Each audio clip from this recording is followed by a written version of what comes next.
এজন্য কলিজার টুকরা যুবক, দুনিয়ার রং তামাশা আপনি সবকিছু বুঝেন, দুনিয়ার আয়ু রোজগার কেমনে কি করা যায় সবকিছু আপনি বুঝেন, কিন্তু আপনার ঈমান হেফাজতের বেলায় আপনি বড় হতাশ। কথা বলেন ঠিক কিনা? আপনি বড় হতাশ, আপনার ঈমানকে আপনি হেফাজত করতে কখনো প্রস্তুত না। আজকে ইহুদি খ্রিস্টান আপনার ঈমান কেমনে হরণ করবে আপনি নিজেও জানেন।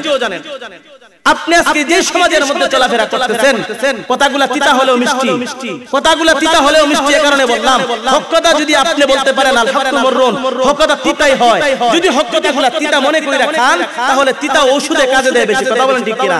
আপনি যদি কথাগুলাকে বাস্তবায়ন কইরা নিজের ঘরের মধ্যে নিয়ে যান, এই কথা আজকের এই মাহফিল থেকে 100% গ্যারান্টি দিয়ে বলতে পারি, এই কথাগুলাকে যদি আপনারা নিজের জীবনে বাস্তবায়ন করার মিশন নিয়ে কাজে লাগিয়ে যান, ইনশাআল্লাহ কোন নাস্তিক আর মুরতাদ আপনার ঈমানকে হরণ করতে পারবে না। বলেন ইনশাআল্লাহ। দেখেন 90% মুসলমানের এই কান্ট্রিতে আমি বসবাস করতেছি, আমি নিজেকে মুসলমান দাবি করতেছি, কিন্তু আমার ঈমান কিভাবে ইহুদি খ্রিস্টান হরণ করে নিয়ে দিতেছে এদিকে আমার কোনো খেয়াল নাই। কথা বলেন ঠিক কিনা? আজকে যদি আপনি আপনার স্ত্রীর দিকে তাকান, আজকে যদি আপনার কলিজার টুকরা মেয়ের দিকে তাকান, আজকে যদি আপনার কলিজার টুকরা বোনের দিকে তাকান, আজকে যদি আপনার আদরের বাতিরের দিকে তাকান, আজকে যদি আপনার সমাজের মেয়েদের দিকে তাকান, আজকে তারা টিকটক ইন্টারনেটের মধ্যে ব্যস্ত। কথা বলেন ঠিক কিনা? কথা বলেন ব্যস্ত না? স্বামী টাচ মোবাইল কিনছে, বেচারা জমির মধ্যে কাজে চলে গেছে। আজকে আল্লাহ পাক রব্বুল আলামিন এই দেহটা আপনার কাছে আমানত, এই দেহটা আপনার কাছে কি দিয়েছে ভাই? আমি যে জিনিসগুলো বলতেছি তার একটা পয়েন্ট আছে। এই জিনিসটা আল্লাহ তাআলা আপনাকে কি দিয়েছে? আমানত দিয়েছে। আপনার সন্তানটা আপনার কাছে আমানত। সন্তান কার? আল্লাহর। সন্তান কার? আরো জোরে বলেন, সন্তান কার? ছেলে কার? মেয়ে কার? আল্লাহ পাক আপনার মাধ্যমে এই দুনিয়ার মধ্যে ছেলে মেয়েকে আইনা আপনাকে আমানত কি দিয়েছে ভাই? কি দিয়েছে ভাই? আর একটু জোরে বলেন, কি দিয়েছে?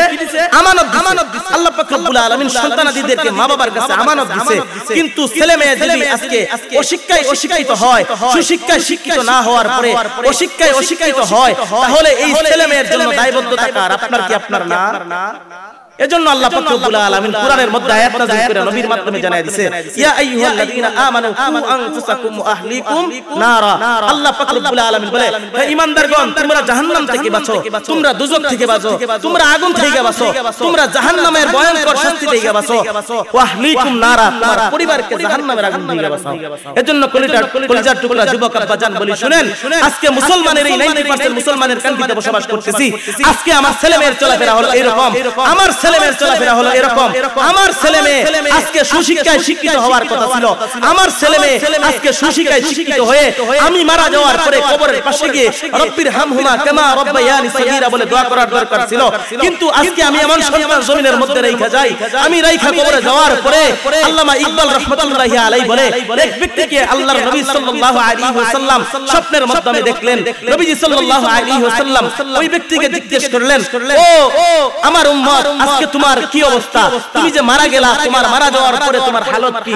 স্বপ্নের মাধ্যমে ও বলতেছে যে আল্লাহর রাসূল, আমার এমন অবস্থা, আজকে আমাকে জাহান্নামের আগুনের মধ্যে একবার ধিক্কার দেওয়া হয়, আবার জাহান্নামের এক প্রান্তের মধ্যে নিক্ষেপ করা হয়, আবার আমাকে তুলে নিয়ে আসা হয়, আমাকে একবার নিক্ষেপ করা হয়, আবার জাহান্নামের প্রান্ত আমাকে আনা হয়, এইভাবে আমাকে জাহান্নামের মধ্যে নেওয়া হয়, আবার আনা হয়, আমাকে পাথর দিয়ে নিক্ষেপ করা হয়, আবার আমার মাথাটা দ্বিখণ্ডিত হয়ে যায়, আবার আমার মাথাটা একত্রিত হয়ে যায়, আবার দ্বিখণ্ডিত হয়ে যায়, আবার একত্রিত হয়ে যায়। আল্লাহর নবী বলে, তোমার এই রকম শাস্তি হওয়ার কারণ কি? বলে, ও আল্লাহর নবী, আমার সন্তান, আমার ছেলে মেয়ে আজকে কুশিকায় শিক্ষিত হওয়ার কারণে, আজকে আপনার ধর্মীয় ইসলাম, আপনার ইসলামী সমাজ ব্যবস্থাপনায় তার জীবনকে পরিচালনা না করার কারণে আজকে এই ছেলে মেয়ের শাস্তি আল্লাহ আমাকে কবরের মধ্যে দিয়েছে। বলেন না নাউজুবিল্লাহ। আর একটু জোরে বলেন না নাউজুবিল্লাহ। এই ছেলে মেয়ের শাস্তি কবরের মধ্যে মা বাবাকে দিতেছে। আল্লাহর নবীর স্বপ্নের মাধ্যমে দেখলেন এই হালত। নবীজি মিম্বরে তৎক্ষণাৎ মিম্বরের মধ্যে বসে সমস্ত সাহাবায়ে কেরামকে একত্রিত করে এইভাবে ভাষণ দিলেন, তোমরা তোমাদের ছেলে মেয়ের সম্পর্কে তোমরা কি হও? অবগত হও। তোমরা তোমাদের ছেলে মেয়ের সম্পর্কে অবগত হও। আমি আমার এক উম্মতকে মারা যাওয়ার পর দেখলাম সে আমার সামনে আসছে। আমার সামনে আসার পর তার এই হালত বর্ণনা বর্ণনা করার পরে দেখি আমার এই ছেলে মেয়ে জাহান্নামে যাওয়ার পিছনে সবচেয়ে বেশি গাফেল হইলাম আমি। মা বাবা যদি আজকে সন্তানের প্রতি খেয়াল রাখতাম, খোঁজ খবর রাখতাম, তাহলে আজকে জাহান্নামে যাওয়ার জন্য আমার কোনো প্রয়োজন ছিল? আরো জোরে বলেন, প্রয়োজন ছিল না। এজন্য কলিজার টুকরা যুবক আব্বাজান বলি, শুনেন, আজকে মুসলমানের দেশে আমি বসবাস করতেছি আর নিজেকে মুসলমান দাবি করতেছি, অথচ আমার ছেলে মেয়ের চলাফেরা ইহুদি খ্রিস্টানের মতো। কথা বলেন ঠিক কিনা? আজকে যদি আমার ছেলে মেয়ে কুরআনের শিক্ষায় শিক্ষিত হইতো, আজকে যদি আমার ছেলে মেয়ে নবীওয়ালা আদর্শের প্রতীক হইতো, আমরা একথা বলি না যে আপনার ছেলে মেয়েকে মাদ্রাসায় পড়িয়ে মাওলানা মুফতি মুহাদ্দিস শাইখুল হাদিস হিসেবে গড়ে তুলুন, একথা আমরা কখনো বলি না বা বলার প্রয়োজন মনে করি না। কারণ সবাই যদি হুজুর হয়ে যায়, সবাই যদি মুফতি মুহাদ্দিস হয়ে যায়, তাহলে দেশের হসপিটালগুলো চালাবে কে? দেশের ভার্সিটিগুলো চালাবে কে? দেশের বিমানগুলো আকাশে উড়াবে কে? দেশের ছেলে মেয়েদেরকে ইংলিশ শিখাবে কে? এজন্য আমরা একথা বলি, আপনি আপনার সন্তানকে প্রাইমারি স্কুলে না পড়ায়া আপনি আপনার ছেলেকে নুরানি কিন্ডারগার্টেনে 5 পর্যন্ত পড়ান, তার দিমাগের মধ্যে প্রথমেই কোরআনের শিক্ষা চালু করে দেন। এই সন্তান যদি ভার্সিটিতে যায়, এই সন্তান যদি নাস্তিকদের মেলেও যায়, এই ছেলে যদি ইউকেতে লেখাপড়া করার জন্য যায়, এই ছেলে যদি আমেরিকায় লাল কুত্তার চামড়াওয়ালাদের দেশের মধ্যেও শিক্ষা করার জন্য যায়, হাজারো ইহুদি খ্রিস্টানের মধ্যেও যদি লেখাপড়া করার জন্য যায়, আপনার ছেলেকে যখন ইহুদি খ্রিস্টানের শিক্ষা দিতে আসবে, তখন সে পরিচয় করিয়ে দিবে, আমার জন্মের পরে আমার শিক্ষা শুরু হয়েছে মসজিদে, আমার শিক্ষা শুরু হয়েছে মক্তবে, আমার শিক্ষা শুরু হয়েছে মাদ্রাসায়। তুমি আমাকে যত ধরনের শিক্ষা দাও না কেন, আমার কোরআনের শিক্ষাটাই হলো আসল শিক্ষা। এজন্য আমি আমার সন্তানকে কমপক্ষে কোরআনের শিক্ষায় শিক্ষিত বানানোর পরে স্কুলে দিলে সে কখনো নাস্তিক হয়ে মারা যাবে না। আমার সন্তানকে প্রাইমারি স্কুলে না পড়িয়ে যদি আমি আমার সন্তানকে প্রাইমারি মাদ্রাসায় পড়াই, আজকে দেখেন কওমি মাদ্রাসায় কত সুযোগ কইরা দিয়েছে, ইংলিশ বাংলা অঙ্ক সবকিছু এই নুরানি বিভাগের মধ্যে আছে না নাই? আছে না নাই? শুধু আছে এরকম না, শতকরা স্কুলের মধ্যে যে পরিমাণ টিচাররা পড়ায়, ওই সমস্ত টিচারদের চাইতে হাজার গুণে ভালো ভালো টিচার এখন বর্তমানে মাদ্রাসায় পড়ায়। কথা বলেন ঠিক কিনা? আপনারা খোঁজ খবর নিয়ে দেখেন যে সমস্ত প্রাইমারি স্কুলে টিচাররা আছে, তাদের রেজাল্ট যদি আপনি ম্যাপ করেন, জরিপ করেন, দেখতে পারবেন ওই সমস্ত টিচারদের অধিকাংশই ফেল মারছে বা বাজে রেজাল্ট করছে। আর একজন মাদ্রাসায় যখন একজন শিক্ষক নিয়োগ দেওয়া হয়, ওই মাদ্রাসা ঘাটে, এই মাদ্রাসা খোঁজ খবর নেয় আসলে কি এই বইটা পড়ানোর যোগ্যতা ওনার মধ্যে আছে কিনা। আমাদের মাদ্রাসায় যখন একজন শিক্ষক রাখা হয়, আমরা খোঁজ খবর নেই আসলে কি উনি মিজানুস সরফ পড়ানোর মতো যোগ্যতা রাখে কিনা। আমরা খোঁজ খবর নিয়ে দেখি হেদায়েতুল মুহাব পড়ানোর মতো যোগ্যতা রাখে কিনা। নামের আগে মুহাদ্দিস লাগাইলেই তো হবে না, উনি কি আসলেই তিরমিজি পড়ানোর মতো যোগ্যতা রাখে কিনা। নামের আগে শাইখুল হাদিস লাগাইলেই তো হবে না, দেখি বুখারী পড়ানোর মতো যোগ্যতা আছে কিনা। এই সমস্ত শিক্ষকদেরকে মাদ্রাসার মধ্যে নিয়োগ দেওয়া হয়। এজন্য আমরা আশাবাদী, এতটুকু আশা করতে পারি, সর্বপ্রথম আমি আমার সন্তানকে যদি কোরআনের শিক্ষায় শিক্ষিত বানাই, আমার সন্তান আর যাই হোক না কেন কখনো নাস্তিক আর মুরতাদ হয়ে জাহান্নামের প্রতীক আমি মা বাবাকে বানাবে না। কথা বলেন ঠিক কিনা? এজন্য সর্বপ্রথম আমি মা বাবার দায়িত্ব হলো জন্মগ্রহণ করার পরে আমি আমার সন্তানকে সুন্দর একটা নাম দিয়ে দেওয়া। সুন্দর নাম দিয়ে দেওয়ার পরে যখন সে প্রাপ্তবয়স্ক হয়, সংক্ষেপে বলি শুনেন, তাকে একটা কোরআনের শিক্ষায় শিক্ষিত করা। আপনি যদি মা বাবা তাকে কোরআনের শিক্ষায় শিক্ষিত না করেন, মারা যাওয়ার পরে আপনার আল্লাহর কাঠগড়ার মধ্যে হিসাব দিতে হবে। কলিজার টুকরা যুবক আব্বাজান মনোযোগ লাগায় শুনেন, কিয়ামতের কঠিন ময়দানে যখন আমার আপনার অবস্থা এরকম হয়ে যাবে, জান্নাতে যাওয়া আমার সম্ভব না। সন্তান আল্লাহর কাঠগড়ায় দাঁড়ায়া আল্লাহ তাআলার কাছে ফরিয়াদ করবে, প্রভু আমাকে আপনি জাহান্নামের মধ্যে দিবেন, আমার কোনো পরিমাণ কষ্ট নাই, চুল পরিমাণ আমার ভিতরে কোনো কষ্ট নাই, কিন্তু আমার মা বাবা দুনিয়ার লোভ লালসার কারণে আমাকে সুশিক্ষায় শিক্ষিত না বানিয়ে আমাকে কুশিক্ষায় শিক্ষিত বানাইছে, যার কারণে আমি আজকে আপনার জাহান্নামের প্রতীক হইছি, জান্নাতের প্রতীক হইছি না। আমার মা বাবা ওই দেখা যায় তাল গাছ, ওই আমাদের গা, ওইগুলো আমাদেরকে শিখাইছে, কিন্তু ওই দেখা যায় মদিনা, ওই আমাদের বাড়ি, ওইখানে যেতে হবে মারা যাওয়ার পর কবরে। এই সমস্ত জিনিস আমাদেরকে শিখাইছে না।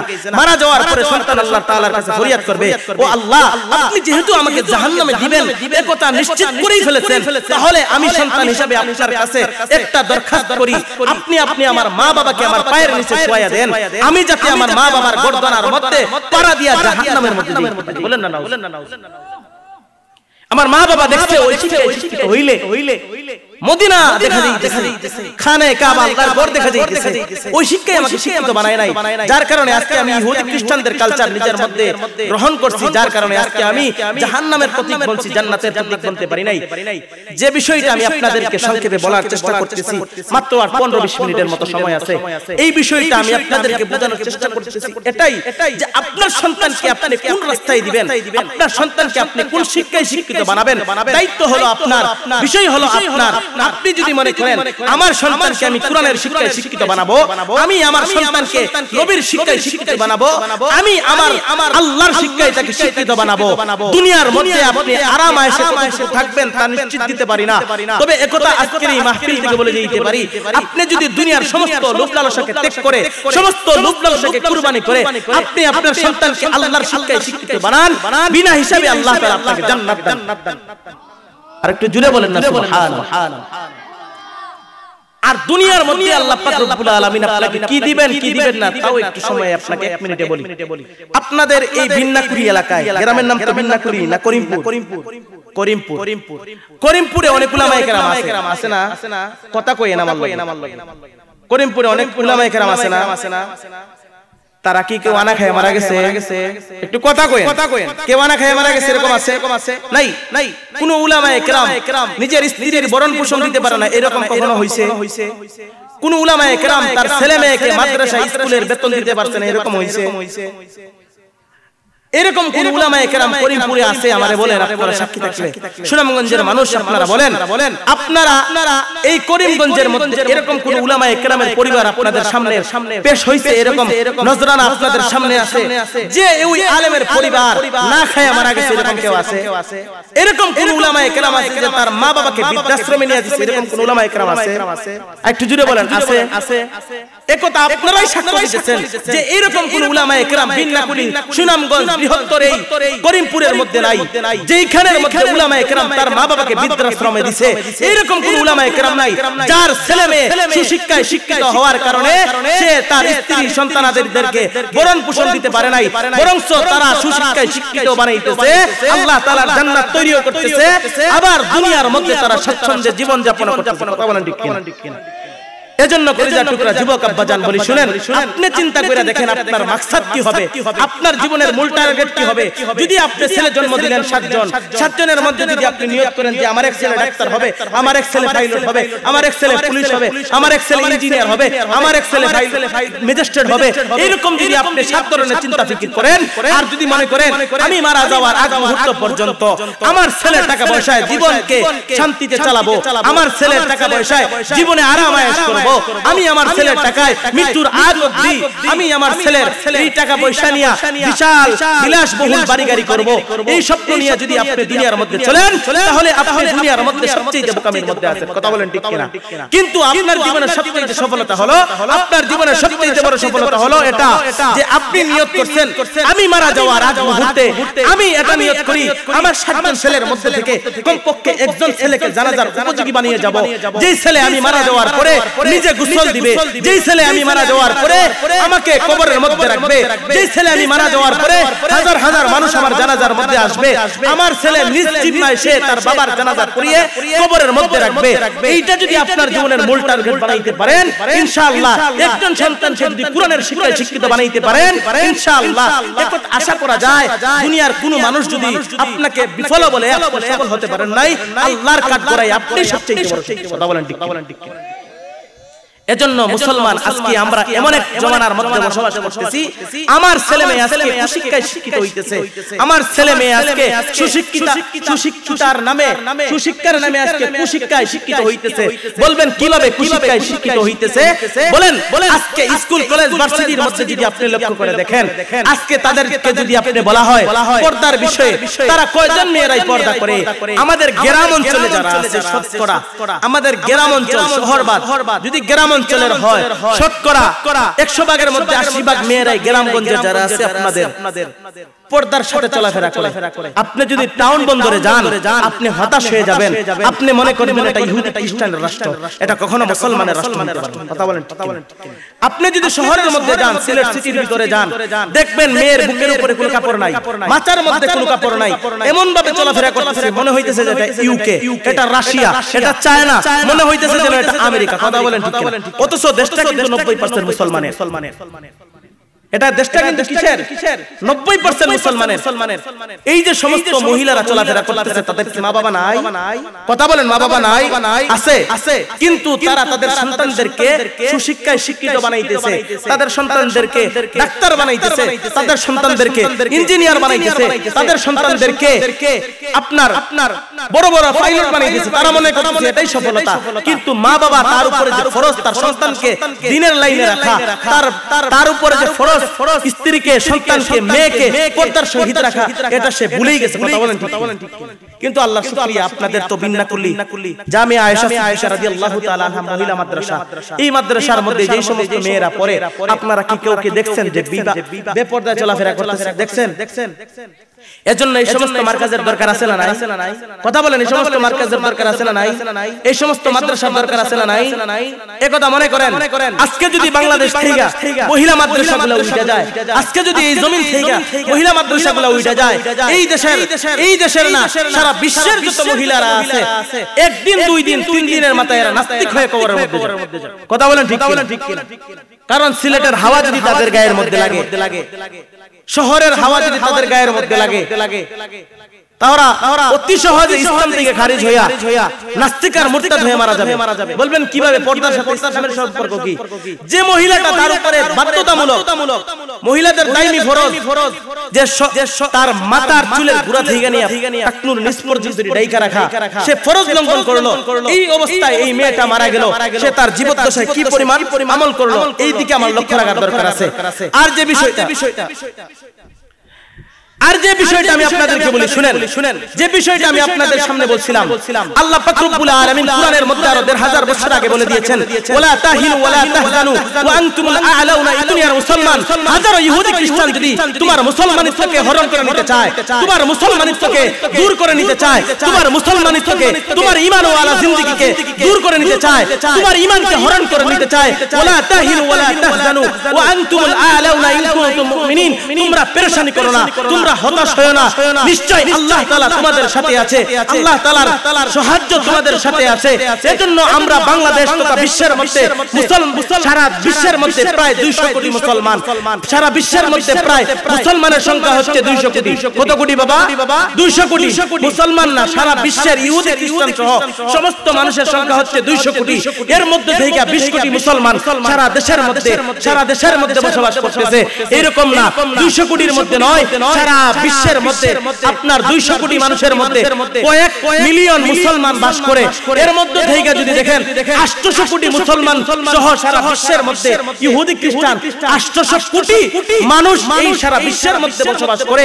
এর মধ্যে থেকে 200 কোটি মুসলমান বসবাস করে, বাকি রইল 600 কোটি মানুষ, তারা ইহুদি খ্রিস্টান, কেউ খ্রিস্টান, কেউ হিন্দু, কেউ বৌদ্ধ, এইভাবে বিভিন্ন ধর্মের মধ্যে তারা সীমাবদ্ধ।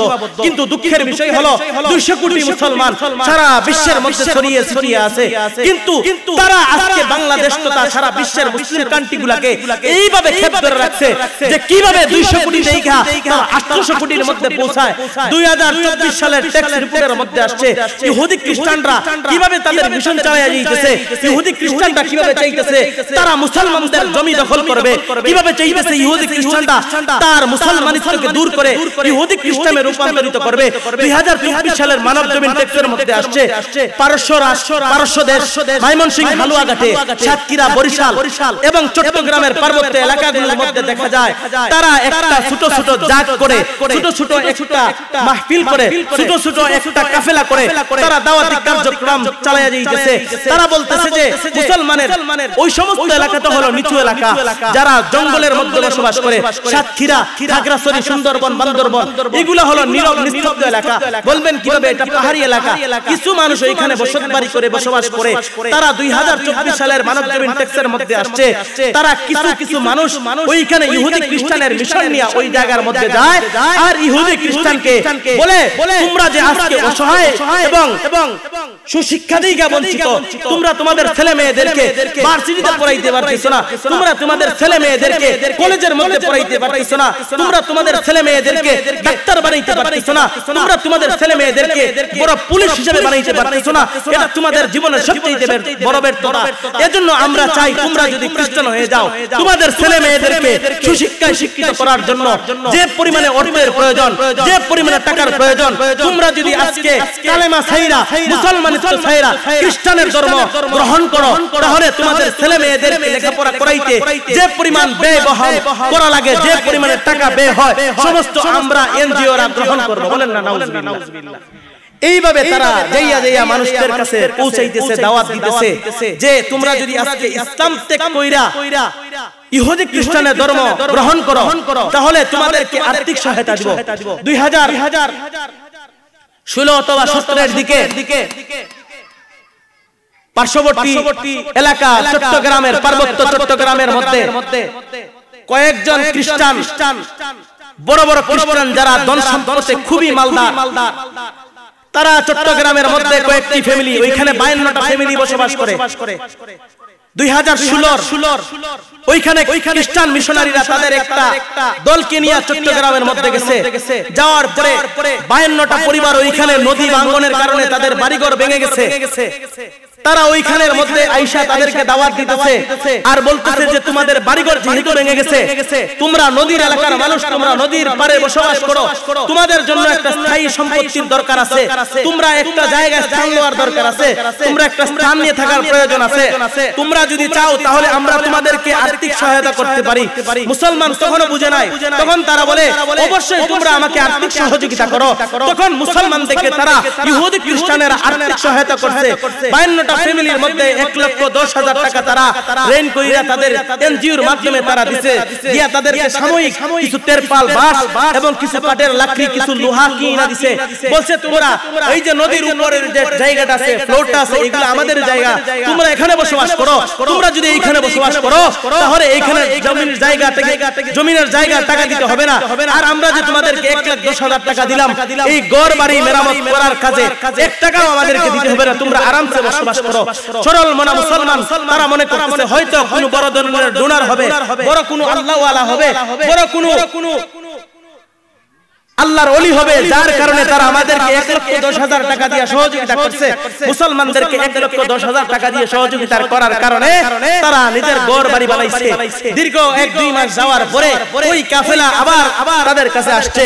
আসার পরে বলে আমরা যে 2 মাস আগে তোমাদেরকে আমাদের এই জমিনটা দিছিলাম বসবাস করার জন্য, আর 1,10,000 টাকা তোমাদের 52টা পরিবারের মধ্যে বন্টন করে দিছিলাম, তোমরা 52টা পরিবারের মধ্যে আমি 1,10,000 টাকা বন্টন করে দিছি, আর আমার এই জায়গাটা বসবাসের জন্য যে তোমাদের উপযোগী কইরা দিলাম, তোমরা আমার টাকা এবং আমার জমি ছাইরা দাও। হঠাৎ করে যদি একটা মানুষ তাকে আশ্রয় দেওয়ার পরে আবার ওই জায়গা থেকে বিতাড়িত করতে চায়, তখন এই মানুষটা বড় বেফানা হবে কি হবে না? আর একটু জুড়ে বলেন, বেফানা হবে কি হবে না? অবশ্যই তারা বেফানা হয়ে গেছে, তারা হতাশার মধ্যে পড়ে গেছে।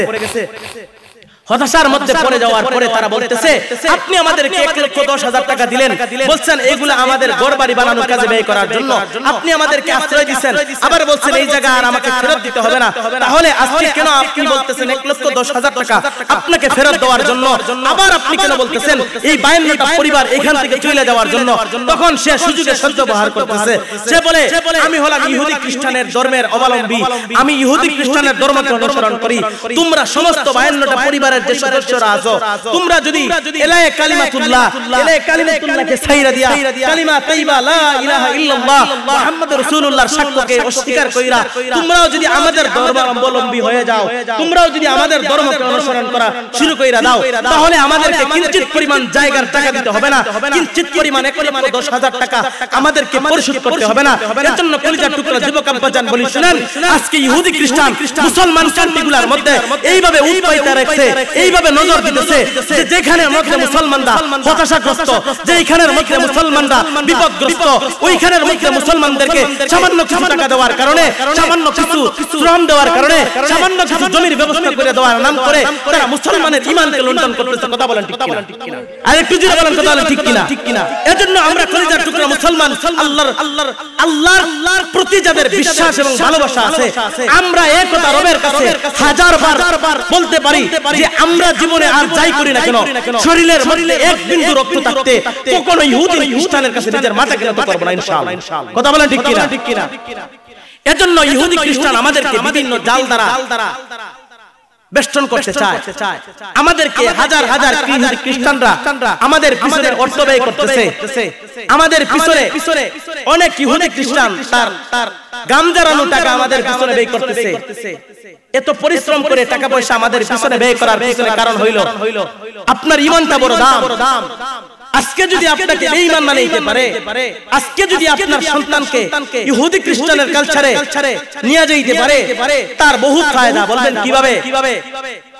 2014 সাংবাদিক সম্মেলনের মধ্যে মাওলানা মাহমুদুল হাসান গুনুবি হাফিজুল্লাহু ওয়ারা উনি বলছেন 2014 সালের সাংবাদিক সম্মেলনের মধ্যে উনি লিখছেন যে হাজার হাজার কোটি কোটি টাকা মুসলমানের সন্তানের পিছনে ব্যয় করতেছে ইহুদি খ্রিস্টান, তার কি উদ্দেশ্য নাই? কথা বলেন নাই? আপনি আপনার সন্তানকে জন্ম দিলেন, আপনি আপনার মেয়েকে জন্ম দিলেন, আপনার ছেলেকে জন্ম দিলেন, এই জন্ম দেওয়ার পরে আপনি আপনার ছেলে মেয়ের ভরণ পোষণ দিতেছেন, আপনার একটা উদ্দেশ্য আছে। সে যখন প্রাপ্তবয়স্ক হবে, সে যখন রুজি রোজগার করবে, আপনাকে খাওয়াবে। আর ইহুদি খ্রিস্টান আপনাকে চিনে না, জানে না, সে আপনার পিছনে অর্থ ব্যয় করতেছে, তারও একটা উদ্দেশ্য আছে। উদ্দেশ্য আছে না নাই? সে চাইতেছে আপনাকে যদি ঈমান থেকে সরায় দিতে পারে, তার মিশন সাকসেস। তার মিশন কি? সাকসেস। তার মিশন সাকসেস। সে তার সন্তানকে জাহান্নামের মুখে ঠেলে নিতে পারে। আজকে দুঃখ লাগলেও বারাক্রান্ত হৃদয় নিয়ে এটাই বলতে হয়, আজকে আমার ছেলে, আমার ভাই, আমার বন্ধু, আমার বাবা, আমার চাচা চার হোস্টেলে বৈশা বড় আরামসে গপ দেয়, আমার ছেলে ডাক্তারি করতেছে, আমার ছেলে এত টাকা ইনকাম করতেছে, কিন্তু আমি আদৌ খোঁজ খবর নিয়ে রাখলাম না আমার ছেলে ডাক্তার হওয়ার পিছনেও কিসে নাস্তিকতার সাথে সম্পৃক্ত কিনা। কথা বলেন ঠিক কিনা? কারণ অনেক বড় বড় শিক্ষিতদের পিছনে তারা অর্থ ব্যয় করতেছে, তাদের উদ্দেশ্য হলো এই ছেলে মেয়েদের ইহুদি খ্রিস্টানের রাষ্ট্রে রূপান্তরিত করা। শুধু আজকে যদি মুসলমান বাংলাদেশের মধ্যে 90% আমরা শুধু মাইকে চিল্লে 90% মুসলমানের রাষ্ট্র বলি, আর তারা যদি গোপনে কাজ চালায়া যায়, গোপনে দাওয়াতের কাজ চালায়া যায়, খ্রিস্টান মিশনারি চালায়া যায়, এক সময় দেখা যাবে বাংলাদেশের মধ্যে 90% মুসলমান তো বলতেছি, এক সময় খোঁজ করলে দেখা যাবে মুসলমানের সংখ্যা মাত্র 50 থেকে 60 জন। কথা বলেন ঠিক কিনা? এজন্য তারা গোপনে কাজ চালায় দিতেছে। এজন্য ওইদিকে আমাদের দৃষ্টিপাত রাখতে হবে। কথা বলেন ঠিক কিনা? এজন্য আমাদের দৃষ্টিপাত রাখতে হবে। আমাদের ছেলে মেয়েকে কোরআনের শিক্ষায় শিক্ষিত বানাবো তো ইনশাআল্লাহ। আরেকটু জোরে বলেন, বানাবো তো ইনশাআল্লাহ। আল্লাহ তাআলা আমাদের সবাইকে কোরআনের শিক্ষায় শিক্ষিত হওয়ার তৌফিক দান করুন। সকলে বলি আমিন।